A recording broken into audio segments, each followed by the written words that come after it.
There's one detail the market has almost completely ignored while everyone's been arguing about Tesla's Robotaxi, Optimus, or AI ambitions. About 35 miles outside Houston, in Texas, Tesla is quietly building what could become the largest solar factory in human history.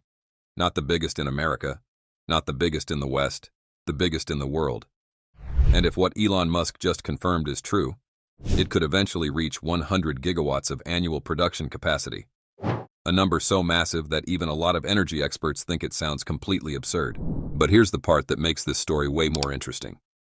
Tesla isn't just talking anymore. The company has actually started building it. For years, whenever people brought up Tesla Solar, the most common reaction was basically disappointment. After Tesla acquired Solar City in 2016, Elon Musk promised to turn the company into the center of the clean energy revolution.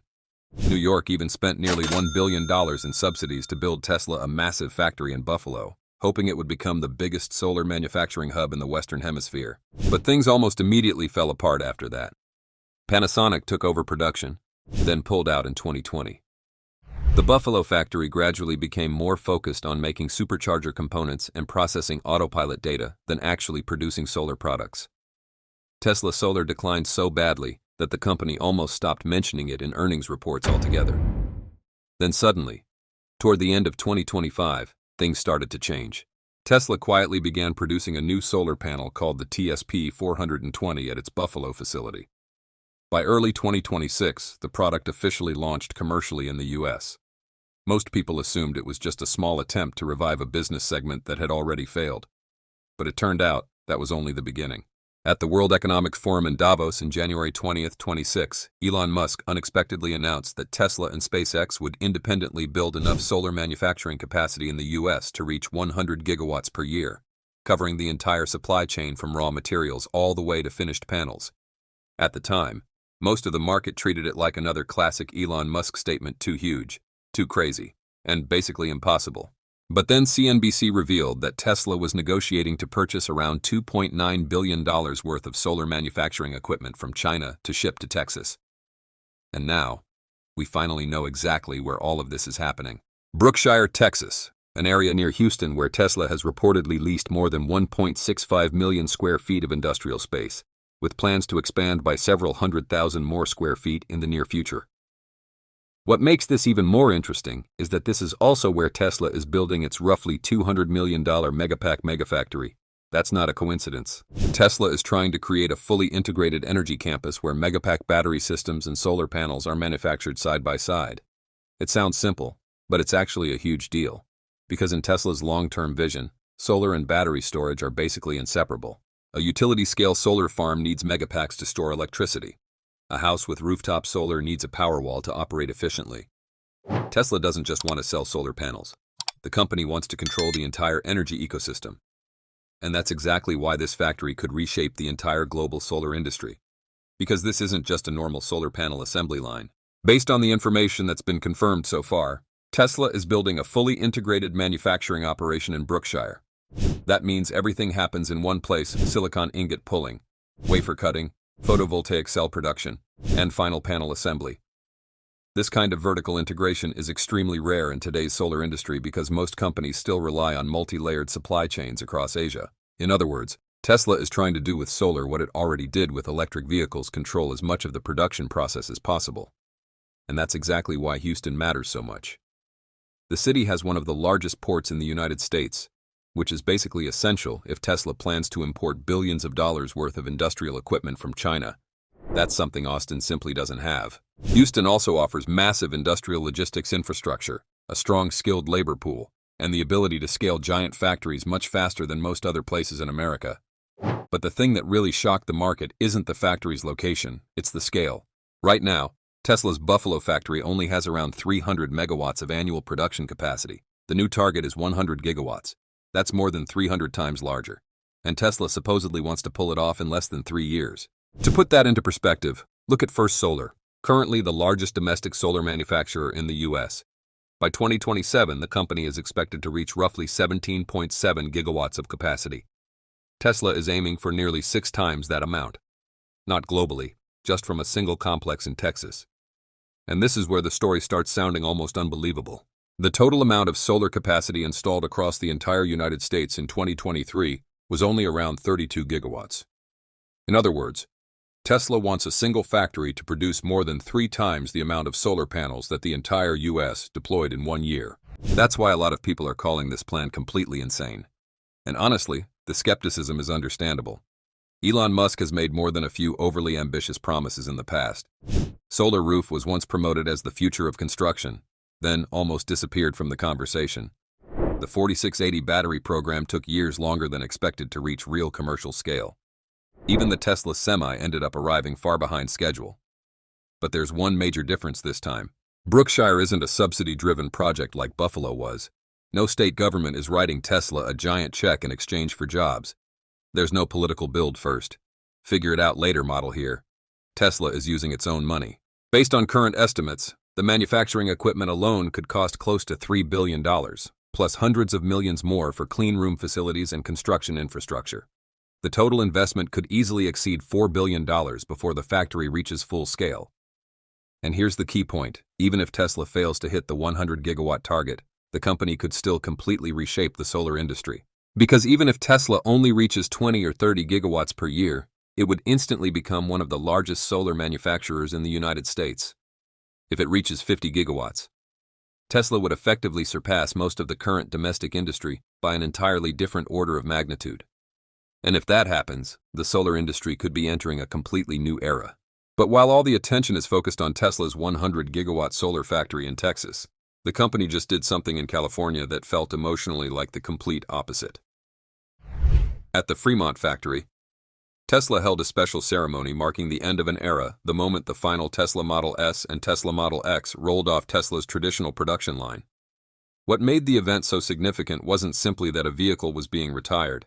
It's that the modern auto industry as we know it probably wouldn't exist today without the Model S. As Elon Musk, Franz von Holzhausen, Lars Moravi, and longtime Tesla engineers stood beside the final cars, the atmosphere didn't feel like a product launch. It felt more like a reflection on history.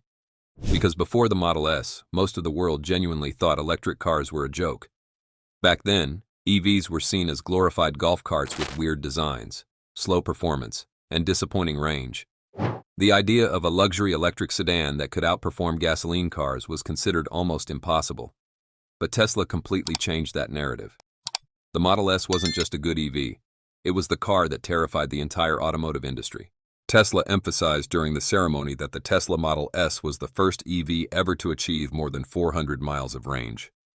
It was also the first mass-produced car capable of accelerating from 0 to 60 miles per hour in under 2 seconds, a family sedan with hypercar-level acceleration. And for a long time, almost no car in the world, including gasoline vehicles, could beat it in short-distance drag races. But what truly shocked traditional automakers wasn't just the speed. It was the way Tesla broke almost every old rule in the auto industry. Back in 2012, putting a massive 17-inch touchscreen in the center of a car was considered a crazy idea. Most automakers were still building cockpits packed with physical buttons that looked more like airplane controls. But Tesla viewed the car as a technology device rather than a traditional mechanical machine. That's why the Model S pioneered the concept of OTA software updates. The car was no longer fixed the moment it left the factory. It could continuously improve over time. Today that sounds completely normal. But in 2012 it was practically science fiction to the global auto industry. And that's exactly what made Tesla so dangerous. The Model S didn't just compete with electric motors. It dragged the entire auto industry into the era of the software-defined vehicle before the rest of the industry even realized what was happening. Even the very first Founder Series cars from 2012 are still on the road today. Elon Musk and Lars Moravi even revealed that they personally drove their own Founder Series cars to the ceremony. It's a tiny detail, but it says a lot.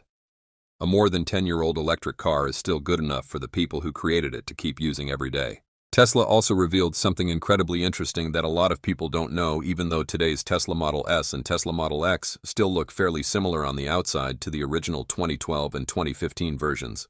They actually share only about 3% of their parts with the original cars. The total number of components has also been reduced by more than 40% compared to the first generation. This is Tesla engineering in its purest form: constant simplification, constant cost reduction, and relentlessly eliminating anything unnecessary.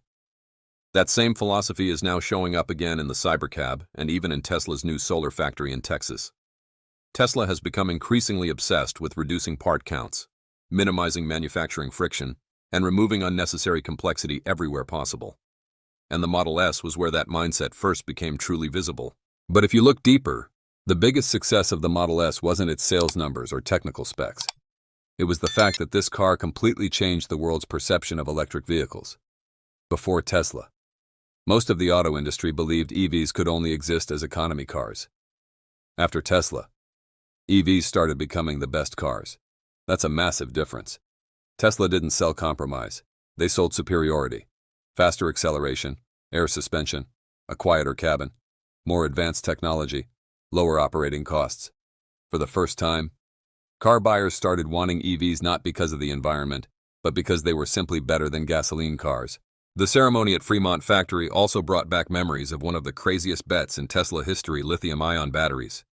Back when the Tesla Model S was still in development, almost the entire global supply of lithium-ion batteries was being used for phones and laptops.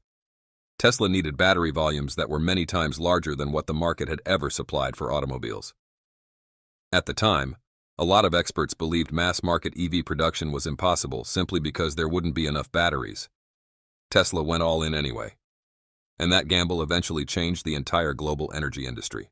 What's interesting is that we're now seeing the exact same pattern repeating itself with solar.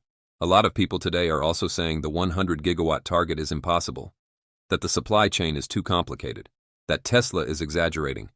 But those are almost exactly the same things people were saying about the Model S more than a decade ago. And that's why the most emotional part of the ceremony wasn't the numbers.